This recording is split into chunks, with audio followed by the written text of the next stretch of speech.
You are encrypted. The human genome contains over 3.2 billion base pairs. That's 3.2 billion rungs in the ladder of your DNA. And only about 20,000 genes, just 1.5% of that code, actually produce proteins. That's the part modern science mapped, named, and labeled. The rest, over 98%, was dismissed as junk. Junk DNA. A term not chosen because it was meaningless. It was chosen because they couldn't understand it. Because even today, most geneticists can't tell you exactly what 98% is doing. But here's what we do know. Non-coding DNA plays a massive role in gene regulation, deciding which genes turn on, when, and how intensely. It contains enhancers, silencers, insulators, and long, non-coding RNAs. Molecules that influence everything from embryonic development to brain function.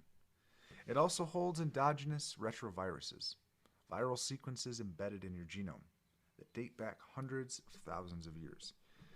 And yes, much of it responds to electromagnetic frequency, biophotonic activity, and biochemical cues from your environment and inner state.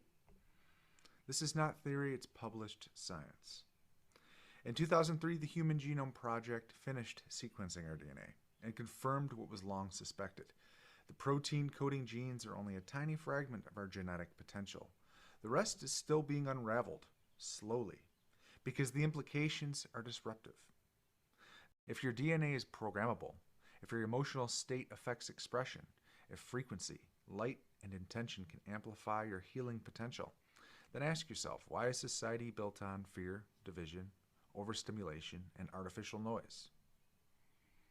Fluoride, once used in Nazi and Soviet prison camps, is now promoted for dental health, despite its link to pineal gland calcification.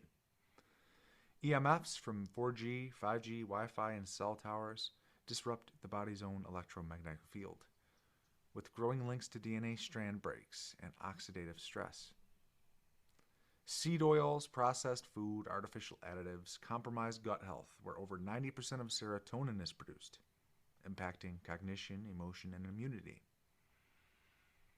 Modern education systems prioritize obedience over insight, repetition over discovery, and media normalizes nihilism, anxiety, violence, and distraction, keeping your nervous system in a sympathetic loop, which tells your DNA to contract, not evolve.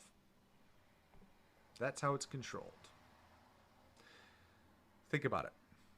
They may not want certain DNA activated. They may want it muted, dormant, scrambled. They want you to believe your gifts are myths, your instincts are hallucinations, and your feelings are inconvenient. Because when you activate your code, when you breathe, still, feel, and speak from center, you begin to remember that you are more than flesh. Your DNA is a receiver, and the frequency of truth is still broadcasting. They just made you forget how to tune in. Humanfluence, out.